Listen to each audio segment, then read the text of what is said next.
आज के इस वीडियो में हम कक्षा 7 के विज्ञान से अध्याय 5 बताएंगे और इस अध्याय 5 का नाम है पदार्थ में रासायनिक परिवर्तन और इनके हम सभी प्रश्न एवं उत्तर बताएंगे। ठीक है,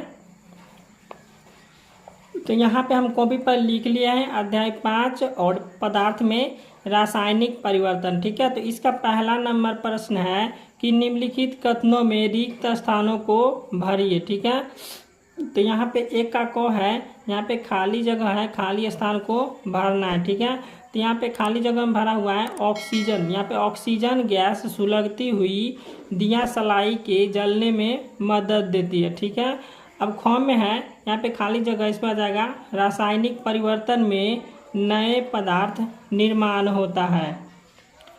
अब ग में है, खाने के सोडियम का रासायनिक नाम, यहाँ पे खाली जगह में आ जाएगा सोडियम कार्बोनेट है। ठीक है, सोडियम बाइकार्बोनेट है। ठीक है, घ में है, जब कार्बन डाइऑक्साइड को चूने के पानी में प्रवाहित किया जाता है तो यह कैल्शियम कार्बोनेट के बनाने के कारण दूधिया हो जाता है। ठीक है, तो यही हमारा प्रश्न संख्या 1 का उत्तर हो गया। अब प्रश्न संख्या 2 है, निम्नलिखित प्रक्रिया के अंतर्गत होने वाली परिवर्तन को भौतिक अथवा रासायनिक परिवर्तन के रूप में वर्गीकृत कीजिए। ठीक है, तो यहाँ पे हमको बताना है क्वेश्चन में कि यह भौतिक परिवर्तन है कि रासायनिक परिवर्तन है। ठीक है, तो यहाँ पे देख लीजिए 2 का क नंबर प्रश्न है, चौक को चौक चूर्ण में बदलना, तो ये हो जाएगा भौतिक परिवर्तन। ठीक है, अब ख में है, मोम को पिघलना, तो मोम का पिघलना हो जाएगा भौतिक परिवर्तन। ठीक है, अब ग में है, भोजन का पाचन, तो भोजन का पाचन हो जाएगा रासायनिक परिवर्तन। ठीक है, अब इसका घ में है, प्रकाश संश्लेषण, तो प्रकाश संश्लेषण हो जाएगा रासायनिक परिवर्तन। ठीक है, अब इसका च में है, एल्यूमिनियम के टुकड़े को पीटकर उसका पतल पत्र फाइल बनाना, इसका हो जाएगा भौतिक परिवर्तन। 6 नंबर प्रश्न है कि जल में शक्कर को घोलना, अब हो जाएगा भौतिक परिवर्तन। ठीक है, अब ज में है, कोयले का जलाना, तो कोयले को जलाना हो जाएगा रासायनिक परिवर्तन। इसका झ में है, रावाकरण द्वारा शुद्ध पदार्थ प्राप्त करना, तो ये हो जाएगा भौतिक परिवर्तन। तो यही हमारा प्रश्न संख्या 2 का उत्तर है। ठीक है, अब प्रश्न संख्या 3 है, बताइए कि निम्नलिखित कथन सत्य है अथवा असत्य है। यदि कथन असत्य है तो उसे सही करके लिखिए। ठीक है, तो चलिए इसको हम बतलाते हैं। तो यहाँ पे कौन नंबर में है कि लकड़ी के लट्ठे को टुकड़ों में काटना एक रासायनिक परिवर्तन है, तो यहाँ पे लकड़ी को टुकड़े में काटना एक रासायनिक परिवर्तन नहीं है, तो यह हमारा हो जाएगा असत्य। ठीक है, यहाँ पे हम लिख लेंगे असत्य। ठीक है, अब यहाँ पे ख में है, पत्तियों से खाद का बनना एक भौतिक परिवर्तन है, तो यहाँ पे हो जाएगा यह पत्तियों से खाद का बनाना एक भौतिक परिवर्तन नहीं है, यह हो जाएगा असत्य। ठीक है, तो यहाँ पे हम लिख लेंगे असत्य।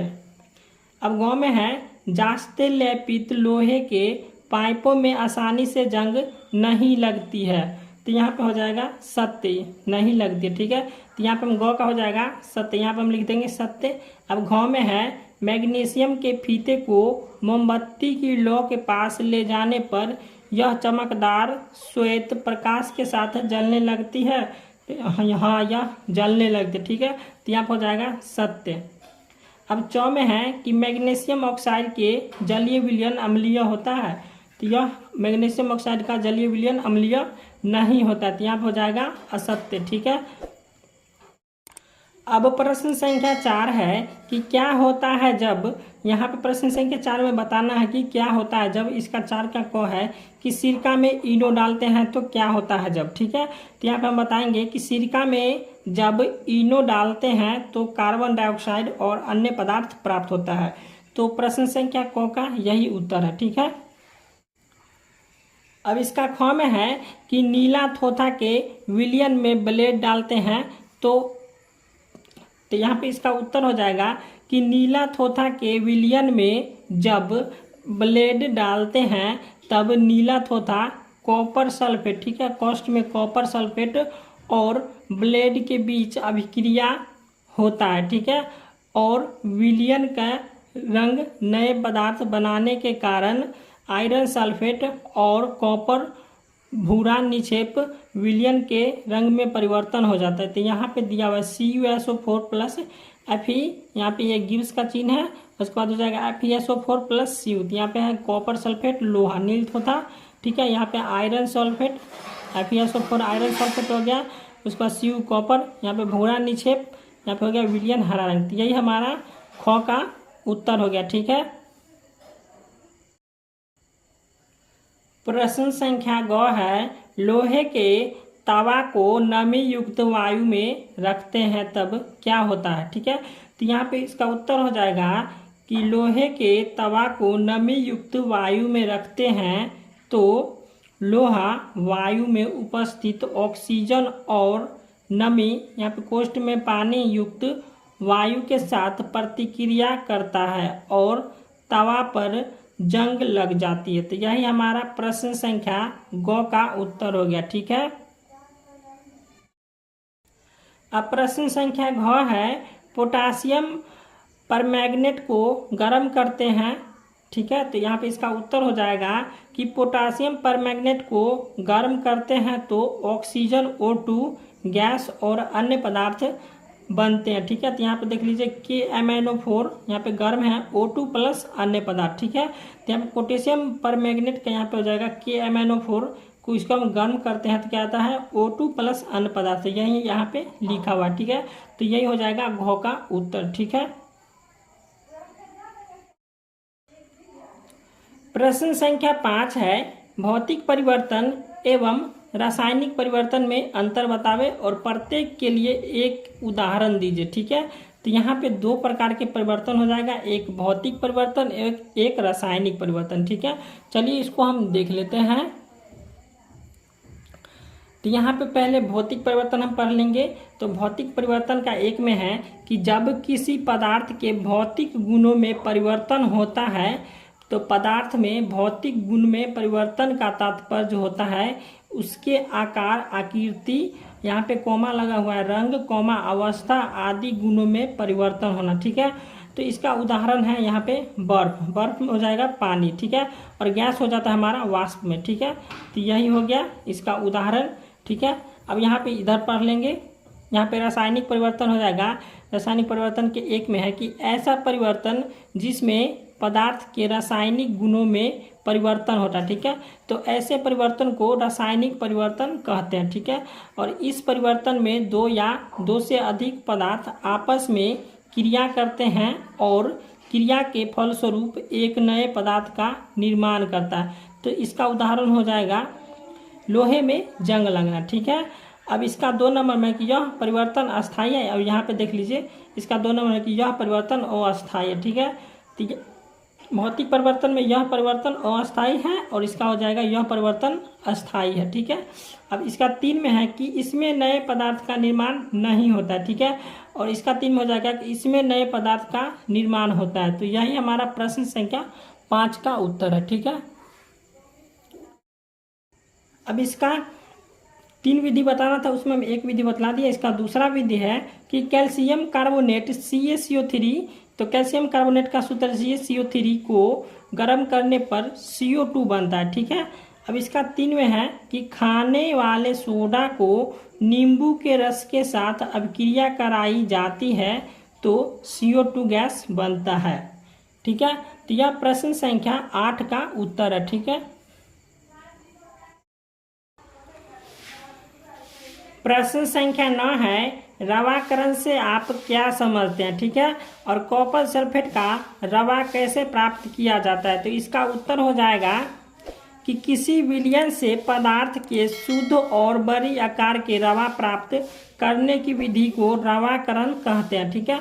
और इसका उदाहरण हो जाएगा समुद्र के जल का वाष्प के फलस्वरूप नमक का रवा प्राप्त होता है, ठीक है।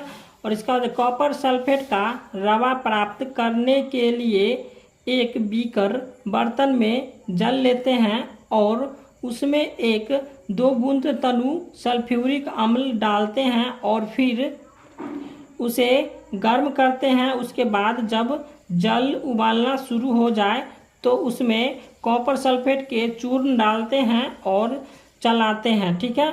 और जब तक कॉपर सल्फेट घुले थोड़ा थोड़ा चूर्ण डालते हैं और घुलना बंद होने पर फिल्टर पेपर से छान लेते हैं और ठंडा होने पर थोड़ी देर बाद कॉपर सल्फेट के रवा प्राप्त होता है, ठीक है। यहाँ पे थोड़ी देर बाद हो जाएगा, ठीक है, थोड़ी देर बाद, ठीक है। तो यही हमारा प्रश्न संख्या 9 का उत्तर है, ठीक है।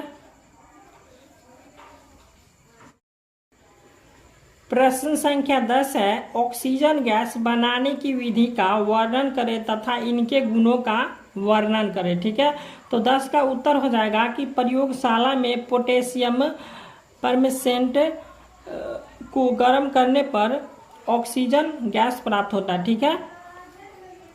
तो यहाँ पे देख लीजिए पोटेशियम, यहाँ पे परमेसनेट है, ठीक है, परमेसनेंट, ठीक है। तो यहाँ पे जाके MnO4, इसको गर्म करने पर क्या होता है कि O2 प्लस अन्य पदार्थ ऑक्सीजन, ठीक है, यहाँ पे यही लिखा हुआ है, ठीक है। तो यहाँ पे देख लीजिए पोटेशियम परमेसेंट के MnO4 को गर्म करने पर ऑक्सीजन गैस प्राप्त होता है तथा अन्य, ठीक है। तो यहाँ पर जाएगा O2 प्लस अन्य पदार्थ।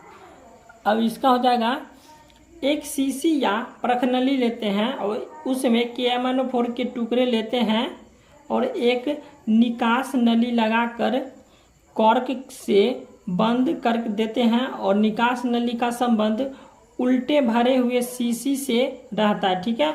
अब KMnO4 वाले शीशी को गर्म करते हैं और ऑक्सीजन गैस गर्म करने पर बनती है, ठीक है। और निकास नली होते हुए उल्टे शीशे में बुलबुले के रूप में ऊपर जमा होती है और इसका गुण हो जाएगा कि यह जीव जंतुओं की श्वसन क्रिया ईंधन को जलाने में सहायक होता है, ठीक है। प्रश्न संख्या 11 है, यूरिया के रवे कैसे प्राप्त किया जा सकता है, वर्णन कीजिए, ठीक है। तो इसका उत्तर हो जाएगा यूरिया पानी में घुलनशील है और जब हम यूरिया और पानी के घोल को गर्म करें तो उसमें और अधिक यूरिया घुल जाता है और ठंडा होने पर यूरिया की अतिरिक्त अघुलित मात्रा रवों के रूप में घोल से अलग हो जाती है और इस प्रकार हम यूरिया के रवे प्राप्त कर सकते हैं, ठीक है। तो यही हमारा प्रश्न संख्या 11 का उत्तर है, ठीक है। अब प्रश्न संख्या 12 है, समझाइए कि रेगिस्तानी क्षेत्रों की अपेक्षा समुद्रीय तटीय क्षेत्रों में लोहे की वस्तु में जंग अधिक क्यों लगती है। तो इसका उत्तर हो जाएगा कि रेगिस्तानी क्षेत्र में गर्मी अधिक पड़ती है, हवा शुष्क होती है, शुष्क हवा के साथ लोहे में जंग लगने की प्रक्रिया धीमी होती है, जबकि समुद्री तटीय क्षेत्रों में हवा में नमी रहती है और यहाँ पर जाएगा लोहा नमी युक्त हवा के साथ तेजी से अभिक्रिया करता है और जंग लगता है, ठीक है। तो यही प्रश्न संख्या 12 का उत्तर है। अब प्रश्न संख्या 13 है, आप यह कैसे दिखाएंगे कि दही का जमना एक रासायनिक परिवर्तन है, ठीक है। तो 13 का उत्तर हो जाएगा दूध से दही का जमना एक रासायनिक परिवर्तन है क्योंकि दही बैक्टीरिया के कारण जमता है और दही जमने के बाद दूध अपना गुण खो देता है। दही से पुनः दूध प्राप्त नहीं किया जा सकता है, दूध का दही में परिवर्तन अस्थायी होता है, ठीक है। तो यही प्रश्न संख्या 13 का उत्तर है।